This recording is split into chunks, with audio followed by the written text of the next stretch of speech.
So, hi everyone, my name is Travis Rector, and I'm a professor of physics and astronomy at the University of Alaska.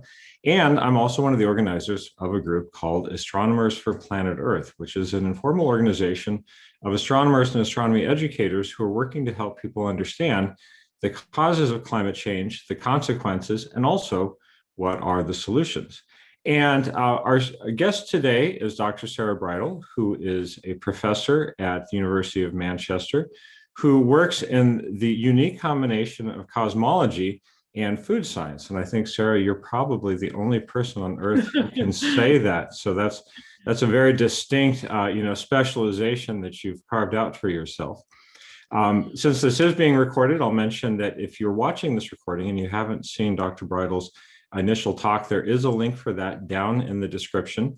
And so please do take the time to go watch that, and the Q&A might make more sense. So what I wanted to do is use this time to just give everyone an opportunity to talk about the topics that Sarah brought up in her talk. And we also had some questions online based upon the video. So I thought that we would start there by talking about the questions that were raised in the comment section of the YouTube video.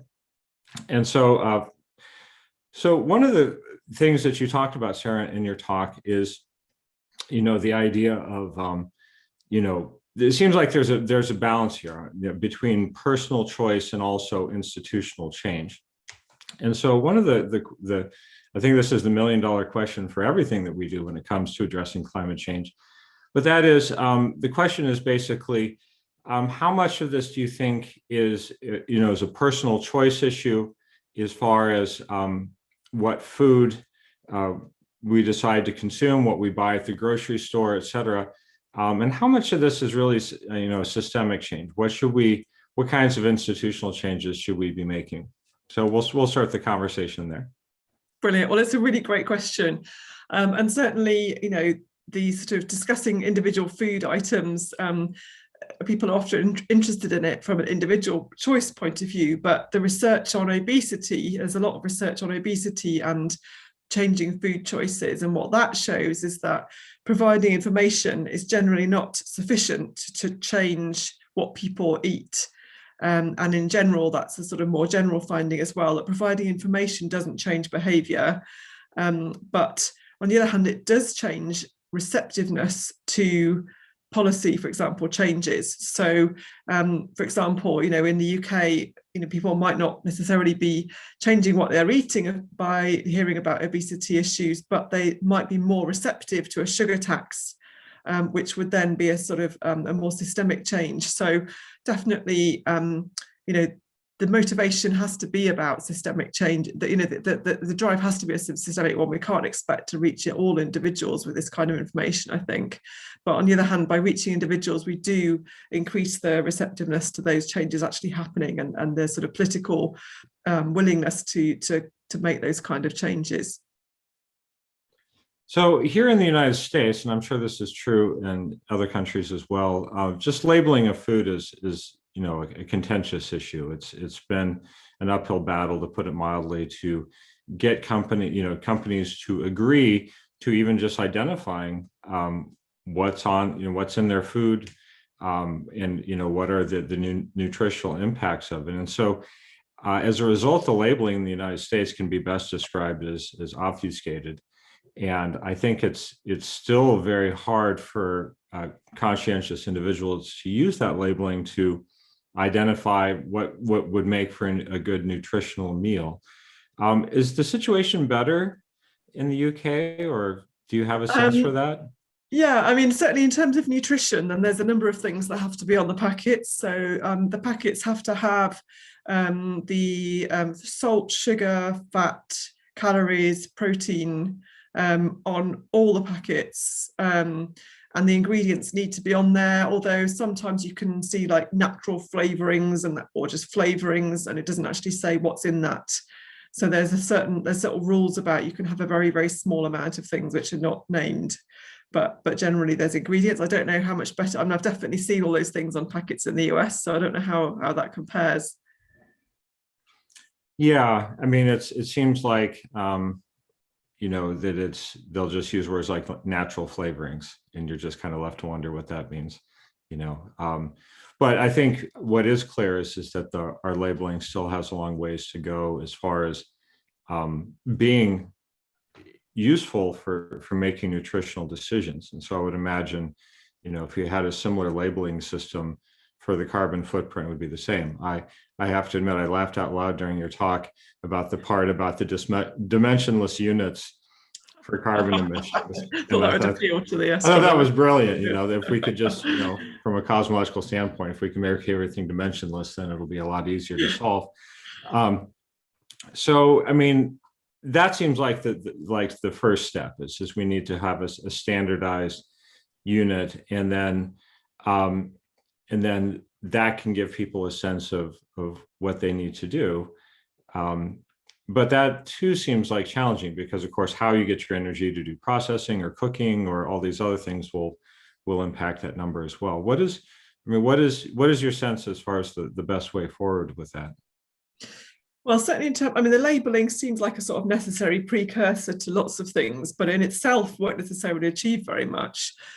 So just putting climate impacts on all packets would be necessary if we were going to have some sort of taxation or subsidy or both connected with the climate impacts of different foods. Just as, a sugar tax can't happen if we haven't all got standardized labeling about the amount of sugar in each food. But at the same time, we're all a bit overwhelmed by information when we choose different foods. And so the benefits of having climate impact labeling are not particularly strong in terms of the impact it'll have on consumers. There have been some studies of this, and in those studies, then it did seem to make a difference to choices. But at the same time, the impacts could be much greater on the food producers. So if we look at something like sugar, then in the UK, we have a traffic light system on the front of packets where if the sugar per calorie is above some number, then it will get a red traffic light, or if it's lower, it might get an amber, or below another threshold, it would be green.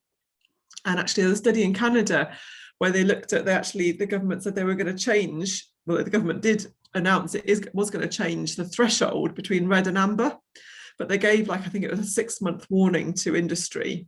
And so actually almost all the industry players actually reformulated so that there was less sugar in their products, so that almost none of them actually ended up going from amber to red, even though they would have done if they hadn't done the reformulation. So even if consumers never even knew that was happening and had never even noticed the traffic lights on the front of the packets, there was a benefit to consumers from that change. So I think the actual just labeling alone, I think, has actually possibly more benefit in terms of the producers becoming motivated to really look at their impacts and look at the hotspots in, for example, often it'll be the ingredients they're using, and the quantities of those ingredients can be tweaked. Then they can get a green, traffic light or something. That could be much more impactful than individuals making decisions.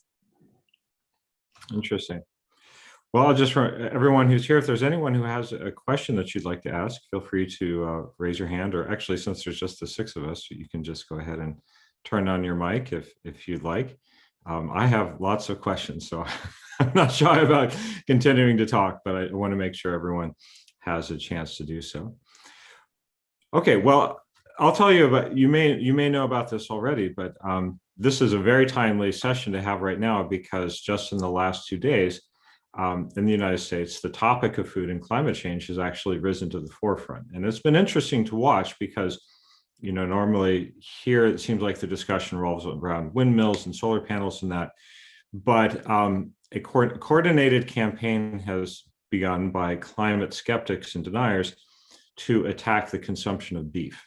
And we have seen that many conservative politicians in the United States in the last 2 days have been talking about how, if we are going to do something about climate change, in their words, that we would need to stop eating beef. And I think this is interesting because when it comes to food, of course, there's a very strong emotional component. And a comment I saw yesterday really kind of nailed it for me, and that is that when it comes to agriculture, you have the word culture in it. And so there's a very strong cultural aspect to our food, a very personal aspect, a very emotional aspect. You know, we all think of our favorite food and how it makes us feel. And so hearing someone say that that food that you love has a large carbon footprint can invoke very complicated responses, to put it mildly. So I'm curious as to how do you navigate that minefield with people? How do you help people hear that information and yet not feel personally attacked and then just shut down? Yeah, I suppose that's why I end up kind of getting obsessed with the numbers, because I figure if we're focusing on more quantitative, fact-filled kind of discussions rather than sort of emotive ones, then maybe that's got more promise. I mean, I don't really see the point in being absolutist about anything. You know, I don't really see that we need to have zero beef. I don't think that's really helpful to anybody to start from that point. All the food that we eat causes climate change to some extent. And so, you know, I don't need to convince any of you guys that, you know, if we're increasing our carbon footprint by, you know, 1 or 5 or 10% by having X amount of beef per year, then, you know, it's not a big deal, right, compared to some of the other things that we maybe should look at instead. So I think it should always be about the quantity. Should be the first thing that we look at, rather than, you know, cutting entire foods out. So I think that's the first thing I would say generally about changing diets. But I think, you know, the bottom line is that any kind of change is painful for the people involved. And in this case of food, as you say, you know, it involves, it's our culture, it's citizens, it's food producers, livelihoods. There's a huge amount bound up in this. And so we can't make fast changes in a situation like that. And we also have to really look at who the winners and losers are in a transition, and, you know, take that into account. And you know, that may involve, you know, people who are currently, you know, causing the most climate impacts having some sort of transition plan for them, which you know, compensates them for the massive kind of shock that this is potentially is all going to be. But we have to, you know, have a conversation involving lots of people, a national conversation or a global conversation, which brings those people on board somehow, and, you know, makes sure that everyone's got the same information to work with.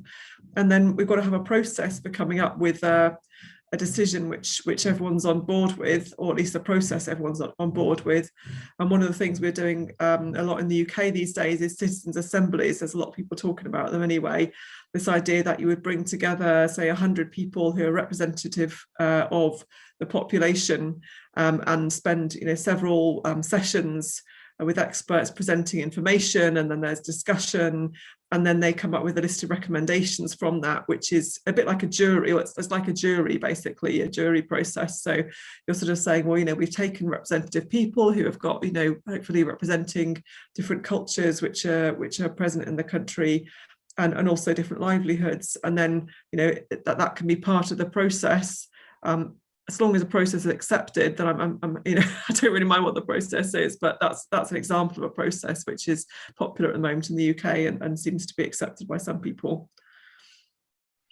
Has there been discussion in the UK about helping people transition? So, like, if you're a cattle rancher, and you know, you want to transition to doing something other than raising beef.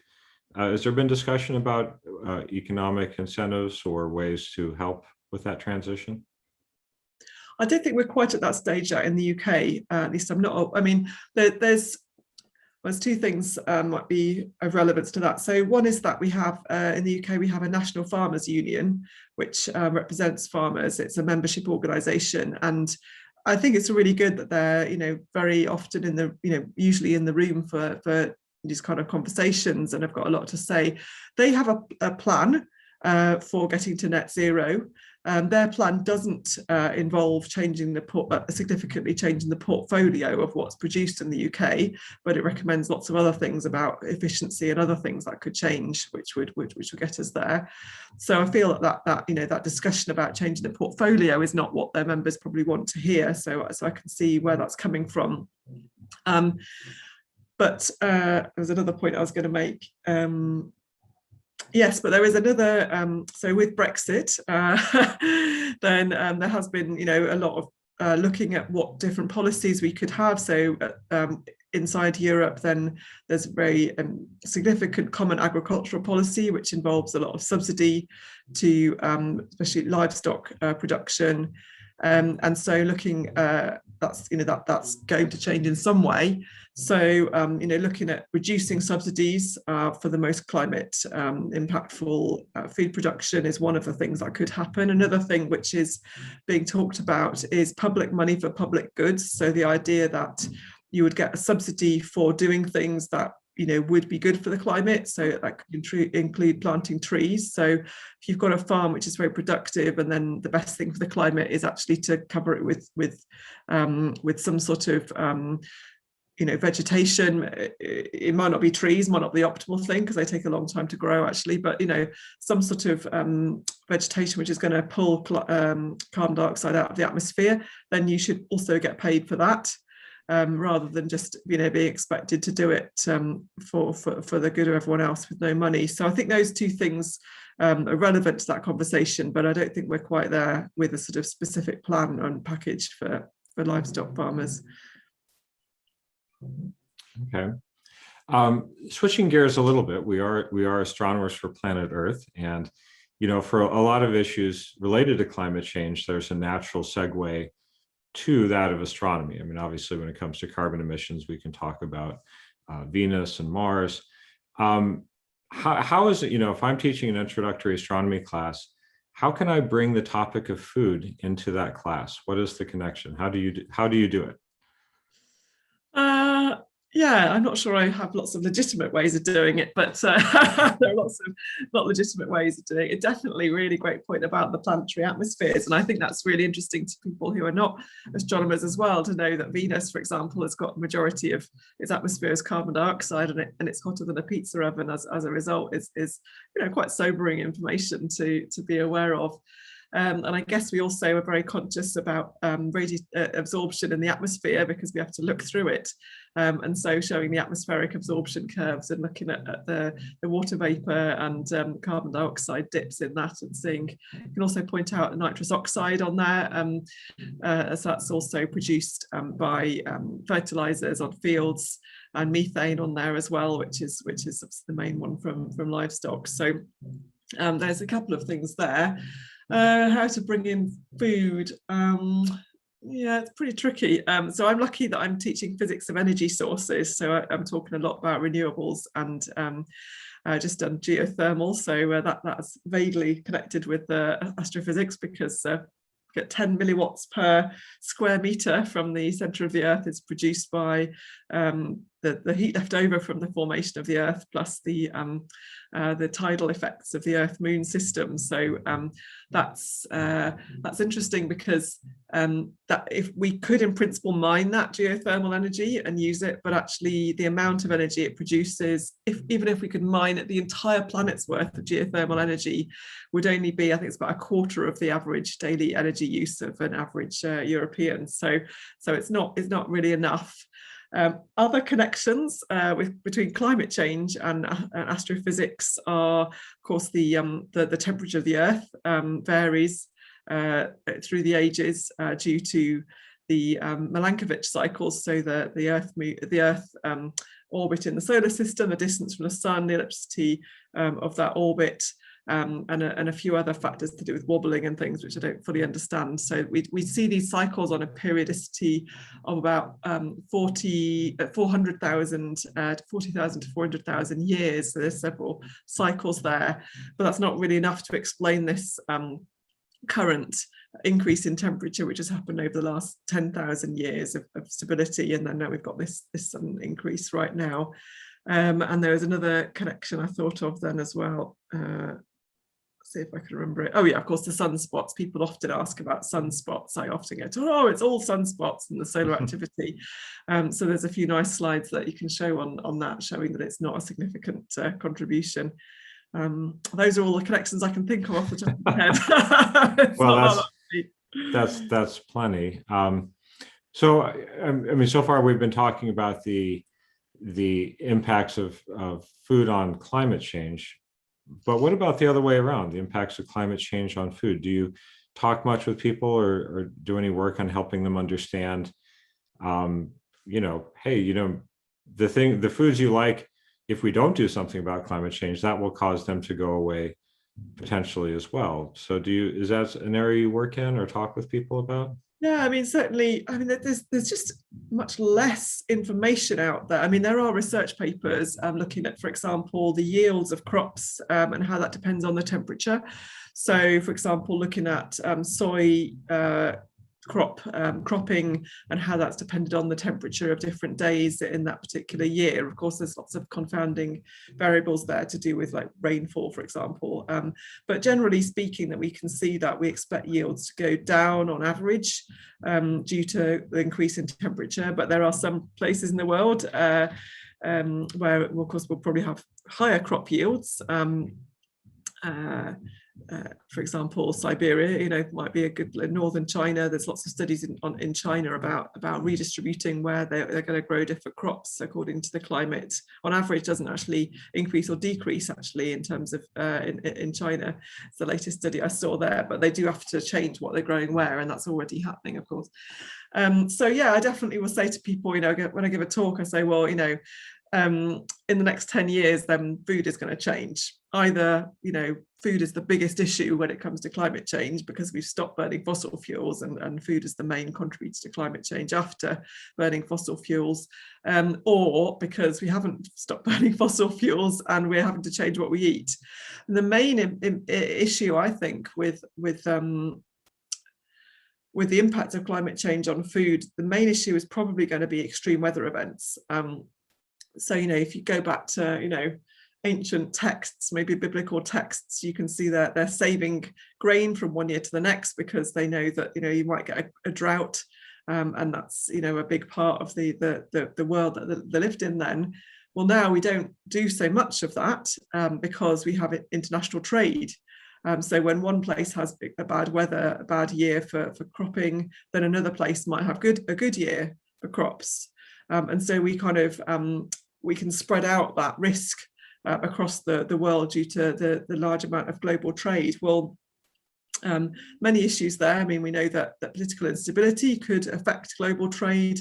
Other events that may happen, pandemics or things can also affect global trade. So that in itself just could reduce our food security in regions which happen to experience bad weather.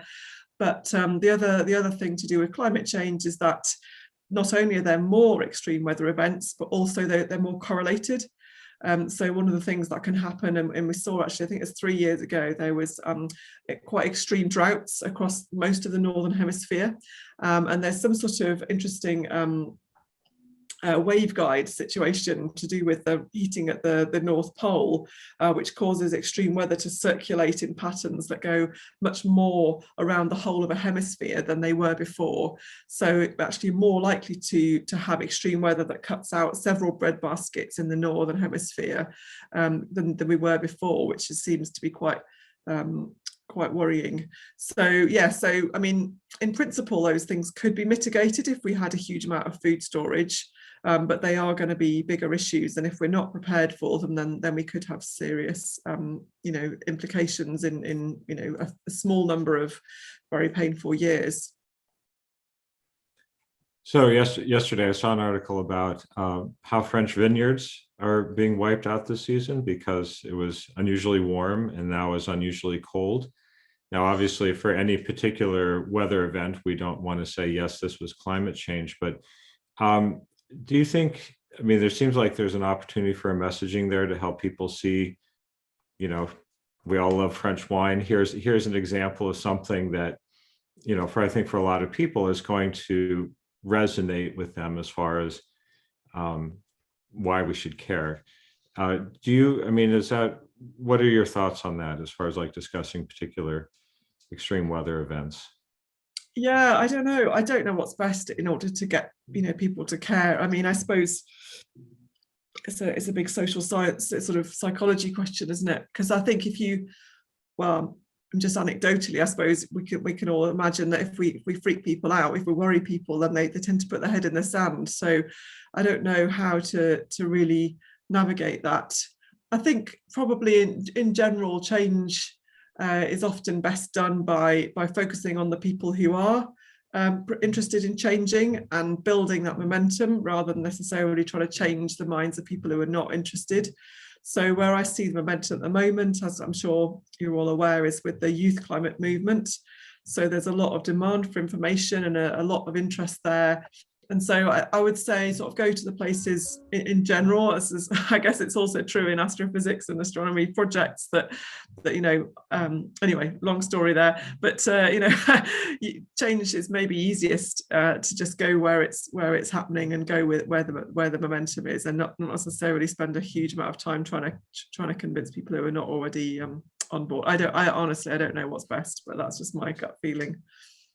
I'm laughing because as enlightened as we astronomers are about climate change and global issues, change for anyone is difficult, and it's certainly true within our profession that these changes are hard. I learned a phrase recently that really resonated with me, and that is the idea of a VIP denier, someone who accepts the science of climate change and acknowledges that it's a serious problem, but feels that whatever he or she does is so important that they themselves should not be asked to make significant changes to their lifestyle. And I mean, that's a real issue here in astronomy, because of course we all fly a lot. I mean, we have a large carbon footprint, and with this last year being the exception, we lay down a lot of carbon, particularly for our traveling to conferences and observing runs and that sort of thing. What kinds of what are your experiences or thoughts on how do we as a professional community address our own carbon footprint? How do we not make it a priority in the way that we do our work? Oh, these are great questions. Yeah, I mean, I suppose, yeah, in a way, like the world became more international. Well, the astrophysics research became more international. Big international collaborations and things that are needed to do these big projects. So we learned to collaborate using video conferencing and teleconferencing over 10-15 years now, I think, isn't it? We've all been doing this stuff anyway. So in a way, we were sort of perfectly set up for this COVID situation, because actually we were already doing all of this stuff that the whole world is now doing. But at the same time, I felt like, and I guess 10-20 years ago, I was optimistic that video conferencing was going to really be the thing, and it was going to take over from all the need for all this in-person stuff. But actually, it almost made it worse, because we had many more international collaborations than we had before, and we felt the need to meet up with those people to make sure that we're all on the same page and we're not building up potential problems for the future. So I kind of feel like it kind of went a bit like, yeah, it kind of didn't really help. It actually maybe made it worse that we were so good at communicating and collaborating across international borders. I suppose that we're still figuring out ways to, I mean, Zoom is brilliant, right, in a lot of ways, especially compared to video conferencing 10 years ago, and especially compared to teleconferencing in my experience. I mean, everyone's different what they get from it, but this whole, how do we have those random, water cooler kind of conversations, all those kind of issues, that the things that those informal chats, I think I'm still trying to figure out what's the right platform to do that on. But yeah, we've got to stop flying, basically. I mean, I actually it was just over a year ago, I said, for the first time I was invited to a meeting, and I said, no, I'm not flying because of climate change. And I felt that I've been wanting to say that for a long time, but I felt like, okay, this is, for me, this is the right time to start saying this, especially given that I'm talking about it all the time. But I felt it felt like a big deal saying that. And so I'm now just thinking off the top of my head, you know, I could imagine an email footer saying, you know, don't invite me to your conference because I'm not flying because of climate change or something. I don't know. Are we brave enough to go there? You know, I think the I'm definitely happy to say that now, but it's not. I think at some point, maybe in the next year or two, it will start to become embarrassing to ask people to fly. And it will be, you know, there will be a transition period where you see that kind of thing in people's emails and you think, okay, wow, maybe I should have a think about my flying as well. I don't think we're quite there yet, are we, necessarily? It's kind of like frowned on if you were to do that. So I don't know. I think that's the only option we've got, really. I can't think of anything else. We're not there with biofuels for planes yet, are we? No. Well, I mean, we know that in astronomy that the two key contributors are air travel and supercomputing. And so, you know, obviously teleconferencing and that sort of thing can greatly reduce our air travel.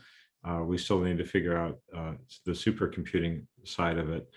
I mean, I'll say personally, you know, living in Alaska, where just about every trip is an international trip as far as time and effort.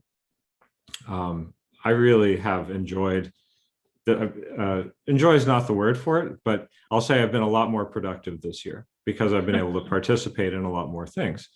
You know, in a typical year, I'm lucky to go to 2 or 3 conferences, and this year I've participated in, I'd say 10 to 12 conferences at some capacity. So I'm hoping that people will see the benefits of it, and also there'll be a cultural shift. I think for a lot of people, there's still quite a bit of prestige associated with, you know, especially international travel, that someone is paying for you to go share, you know, your brilliant ideas on the other side of the earth. And so hopefully we can move away from that, and hopefully we can have a cultural shift, because I am hearing more and more astronomers say, I'm less willing to travel because I'm concerned about the climate footprint. Well, there's if anyone has any questions, I don't want to dominate the conversation. If anyone wants to chip in or ask any questions, please feel free to do so. Can I go ahead and ask something? Yes, Bill, please go right ahead. Yeah, hi, Sarah. Thank you for the talk. I found it really interesting. And one thing I wanted to ask was, until reporting climate impact on food labels becomes a sort of more standard practice, are there sort of general things that we can look out for when buying food that's sort of separate to the specific thing of learning sort of the average impact of specific foods? So I was sort of thinking like some supermarkets in the UK for some products put like a country of origin label, so you can sort of work out, oh, that country is nearer to mine, so maybe there's sort of fewer food miles there, and maybe like favoring organic food over non-organic. But I don't know if that's maybe a myth. And then the other one was sort of learning what and when food is seasonally grown in my country or region, and sort of, is that something that can help as a sort of general thing?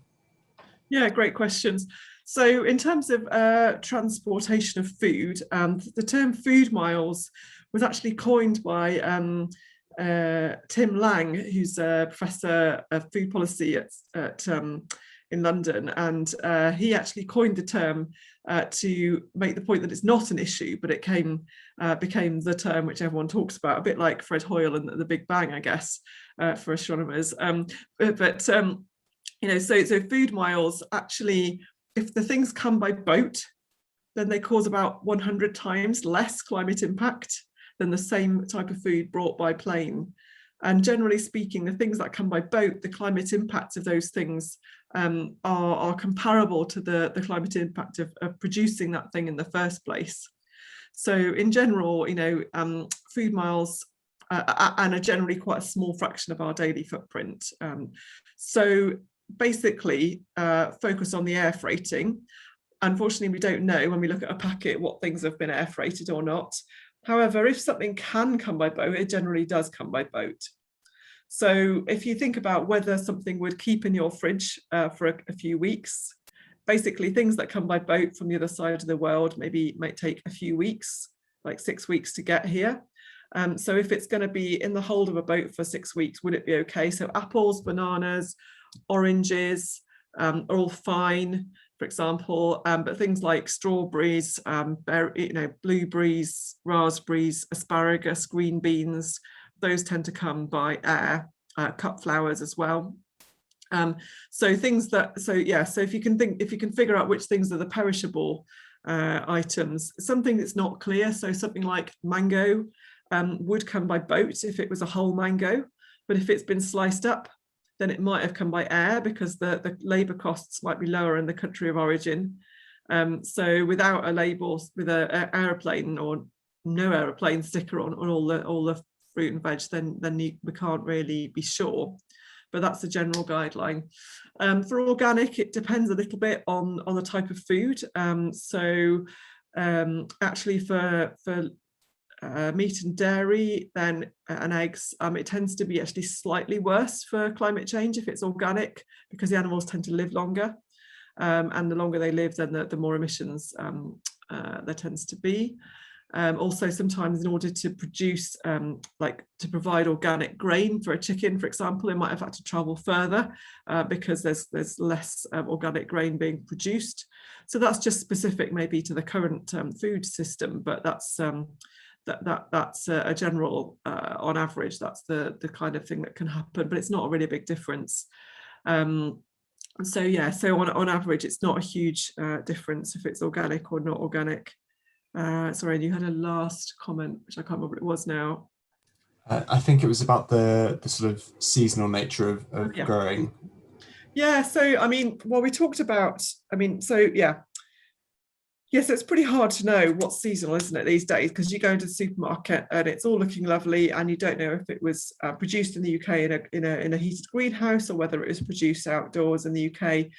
And it's not really easy to know that kind of thing from being at the supermarket. Something to consider in the mix here might be well, also food waste for things which are perishable. So the non-perishable things we're fine anyway, right? So that we only need to know what's seasonal about the perishable goods like berries and green beans, asparagus, and so on. So in that case,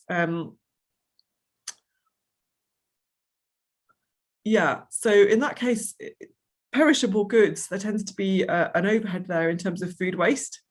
So at the supermarket, they might not get through all of a product. The fact that we can pick out a good best before date off the shelf, date picking actually causes a certain amount of food waste as well. So we tend to have food waste issues to do with fresh produce from supermarkets. Could consider the alternatives of connecting with veg boxes, that kind of thing. I didn't really understand the benefit of that when I first started looking into it. I'm like, well, it's just the same produce, but it's come in a veg box. But things that might, you know, obviously you don't choose to the same extent what goes in that veg box, so it will be much more likely to be seasonal. There'll be much less waste because there's no need to overproduce in order to satisfy potential demand. And also then, yeah, you start to learn what's seasonal, but also in general, a lot of the problems in the food system come from the fact that there's not a huge amount of the money isn't really flowing to the people who produce the food. So about 95% of the profits from food go to the people who are past the farm gate. So not the farmers, but the food manufacturers and supply chain. So that's a way of connecting directly with the farmer and giving a fair price for what's being produced. There might be other ways. Fair trade is a great project as well. So yes, I think it's 95% of all UK food goes through 9 buying desks, so 9 supermarkets. So it sort of illustrates the sort of potentially lack of resilience that we have in the UK food system if we're talking again about climate impacts, and I'm looking at trying to increase our resilience to potential extreme weather events, then having more local and more, I mean, we import about half our food in the UK, for example, so there's definitely issues there as well. So that's one of the things that might be of interest. Yeah, brilliant, thank you. So it sounds like a fair trade labeling may be a way to incentivize production of food that's has a lesser carbon footprint. Would you agree with that? Because it's going through maybe fewer intermediate steps? I mean, most of the climate impacts happen on the farm, in fairness. So I think it's more about resilience that would be important to make sure that we are, supporting the farmers that we're going to be relying on if climate change goes the way it's currently going. But in terms of labelling, I mean, there's definitely ways of farming in a more regenerative way, which is not just reducing harm, but actually putting back into the environment. So increasing soil health, for example. And so there's a potential there for labelling, which should be about regenerative farming, which could potentially include climate impacts. But yeah, I think there's so many labels already, aren't there? It's sometimes a bit difficult to take it all in. So you mentioned just a minute ago food waste, which is also a major contributor. What are some changes that could be made as individuals, but also just system-wide, that could help us reduce that? Yeah, that's a good question. So globally, about 1/3 of food is lost or wasted. That's the place that's lost or wasted depends a lot on which region of the world you're in. In the UK, about 70% of the food waste in the UK happens in the home. So we hear about wonky vegetables and so on, but actually it's more about the sort of when you buy the 2 bags of salad for one type of offers. So there's some of the supermarkets have actually stopped doing buy one get one free on perishable goods for that reason, and that is definitely a really good move in the right direction. In terms of climate impacts of waste in the UK, then I mean on average a UK or an average global person actually causes about 6 kilograms of carbon dioxide equivalent per person per day, and food waste contributes about 1 kilogram. Now there's 2 issues with food waste. One is that you've produced the food which wasn't used. So if we think about the climate impacts of food, about 25% of climate change is happening because of food production. And so 1/3 of that is a complete waste of time because we're losing or wasting it. So we've already got a sort of food waste is already contributing to climate change through the fact that we're wasting our time producing a lot of food. But at the same time, if food waste goes to landfill, so the rubbish dump, trash, what do you call it in the US? Anyway, what do you call a landfill site in the US? A landfill. Yeah, okay, cool. Yeah. Garbage, something like that. Yeah, okay. So if it goes there, then generally they tend to be quite damp environments. And so since we're all familiar with our astrochemistry, we know that if you've got carbon breaking down in the absence of oxygen, you're more likely to produce methane, CH4, whereas if you've got carbon breaking down with lots of access to oxygen, you'll produce CO2.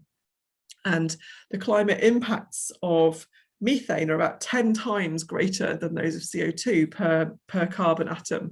So the fact that things go to landfill, food goes to landfill, that will produce methane because it's not dry enough to decompose much into carbon dioxide, and that methane then also contributes to climate change, and that's the 1 kilogram that I was talking about. So there's these two effects basically.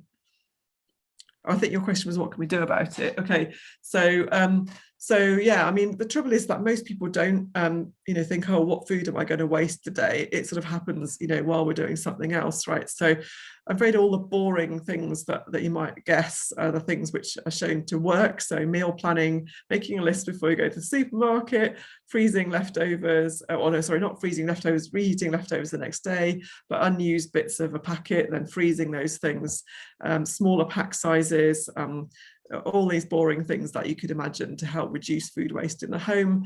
And then in terms of, you know, ideally don't send food to landfill. So if you can do home composting, then that's most likely to produce carbon dioxide instead of methane. So that's really good. Or you might have food waste collection bins that come around that we're starting to get more in the UK, although only about 20% of the food wasted in the UK actually goes into these food waste bins. So people don't always put the food waste into the food waste bin, even if they waste it. I think I saw something recently about the University of California system was tried changing serving sizes of foods in their cafeterias, and then they measured how much food was being, you know, wasted as a result of that, and that seemed to have a positive impact. Is that another way that potentially we could be helping people to, you know, reduce waste by just making serving sizes more realistic? Definitely, yeah. Absolutely. I mean, where to begin with the US portion sizes? Yes, that may be a uniquely American thing, but when you go to a restaurant, there seems to be, especially you know, some restaurants, a point of pride that you're getting too much food. Right, You know, right. look at all this food you're getting for the price, and never mind the fact you're only going to eat a third of it. So yeah, you guys must be so disappointed when you come to the UK. You must be like, whoa, what's this? Yes, is that the appetizer? Yes, right, yeah. Yeah, so I was talking to a teacher in a school the other day, and they were looking at what they could do in their canteen, and so they were actually looking at, you know, it actually had, because of course when you've got a secondary school, you've got 11-year-olds. Well, in the UK, you've got 11-year-olds. So high school, yeah, 11-year-olds up to 18-year-olds. And so you've got a huge range of appetites in that. You know, you've got the sports team, and you've got the, you know, the geeky physicists, astrophysicists, whatever. I'm not saying all astrophysicists are not sporty, but anyway, so you got this huge range. So they actually tried having two different lines, queues in the canteen. So you could go into the hungry, you know, big appetites line, or you could go into the small appetite, not so hungry line if you wanted to. And I said, well, could you just say that you could come back for seconds if you're hungry? And they were like, oh yeah, that might help as well, because otherwise they load up their plates, you know, too much. So definitely portion sizes in restaurants, where to begin. Okay, well, I'll open it up for more questions from our audience. Theo, you are back. You mentioned you were going to go run off and watch Sarah's talk. Do you have any questions that you'd like to ask? Hi. Yeah, I did. I don't have any questions right now, but I've been listening to discussion, so I will sort of pipe up if I do have any. Okay, great. Well, Sarah, can I ask you about personal choices you've made? How has this research affected how you consume food? Yeah, well, certainly when I first heard about the impact of food on climate change, I was so shocked. I went vegan for a year, and you know, that was all I could find in terms of the information that was out there. I'm not vegan now. I'm more trying to reduce my climate impacts as much as possible, and that's, you know, if I'm at a meeting and there's some leftover meat sandwiches, I'll certainly eat those, and special occasions I'm not going to worry about every, you know, whether there's egg in the cake that my, you know, relative has cooked for my birthday or whatever. I'm not going to worry about these things. So I don't think there's any need to be absolutist, but definitely we eat a lot more pulses like beans, lentils, chickpeas now than we used to, and I think that's, you know, that's generally a good health recommendation anyway. And then, yeah, we definitely eat a lot more vegetables than we used to. And again, you know, there's so many health recommendations saying we should do that kind of thing. So definitely, yeah. I'm reminded of many years ago, I was set up on a blind date with a woman, and I was set up with her because I'm vegetarian, and she was described as being a vegan and a runner and all these things, And so we go out on a date, and she ordered the fish, and I said, well, it doesn't matter to me, but I'm just curious because I had heard that you were vegan, and she said yes, but not all the time. And I thought that was brilliant, that, right. We call it flexitarian nowadays, don't we? Yeah. And I think that's an important message, that people may feel like, oh, well, I can't go without a certain food item, and you don't necessarily have to do that. I mean, if you reduce your consumption of that food item by a small amount or a significant amount, then that contributes as well. Related to that, if you were emperor of the universe and you could impose any system-wide change that you wanted, what are some of the changes that you would like to have? What are the ones that would make the biggest impacts? Gosh. Yeah, I mean, I think we do need a kind of global approach to understanding the climate impacts of different foods, because if one country decides to label all foods with climate impacts, for example, and not all countries have done that, how's that going to work in terms of trade? So I think we kind of have to go into this with our eyes open, with having the information. I do think that that's going to have to involve carbon footprinting. At least, maybe it's we just start with the highest impact foods, the sort of on average highest impact foods. But I'd like to see labels on all food packets with the climate impacts, and for lack of a better kind of more imaginative solution, some sort of taxation on the highest impact foods and a subsidy of the healthy low impact foods. I think that seems to be the thing that seems to work the best when you need to have financial incentives. Bill, you have your hand up. You want to ask a question? Yeah, I was thinking sort of in the same line, if you had sort of ultimate control, who would you place the responsibility on computing the sort of values that would go onto the food labeling? Would it be the supermarket selling the produce, or maybe a government body, or what sort of thing? I'm sort of thinking with like the Volkswagen emission scandal. If it's the supermarkets, maybe they try and fudge the numbers, I guess. Yeah, so I think that it has to be mandatory, and like you can't expect it to come in piecemeal with different standards. So the standards have to be agreed. There are international standards on this kind of thing already. In terms of how it's done, then yeah, it needs to be done by an independent body. I think there's several independent bodies which do this kind of thing. We've got something called the Carbon Trust in the UK, for example. So yeah, I think it needs to be done by an independent body, and there could be multiple of those which have been what's the word, licensed or whatever to do that. But yeah, it can't just be sort of made up by, you've got to be able to police it, haven't you, somehow. So we're coming up on the hour, and I want to be mindful of Sarah's time. So if anyone here has any more questions they'd like to ask, Theo, this is your shot. If you have anything you'd like to add, that would be a great time. I've got one. I think it should be quite brief. But it was, and possibly you've already answered this before, and I just wasn't here at the time. My question was regarding sort of. Okay, I'll set it up because it might not make sense otherwise, or it might sound a bit weird. So, because obviously, we can encourage people as much as possible to buy, food that has a sort of a lower carbon footprint and so on, and we can make improvements at a farming level as well. But ultimately, I wonder if, as long as food that, big business will always sort of cut corners and to avoid those extra expenses. So what do you think can be done? And ultimately then people will buy the food that's cheapest most of the time. It's a privilege to be able to buy food that is sort of ethically sourced and so on. So do you think that there is a way of sort of getting food production to net zero or below without without the sort of socialist revolution that some of us might like, but realistically is very unlikely to happen.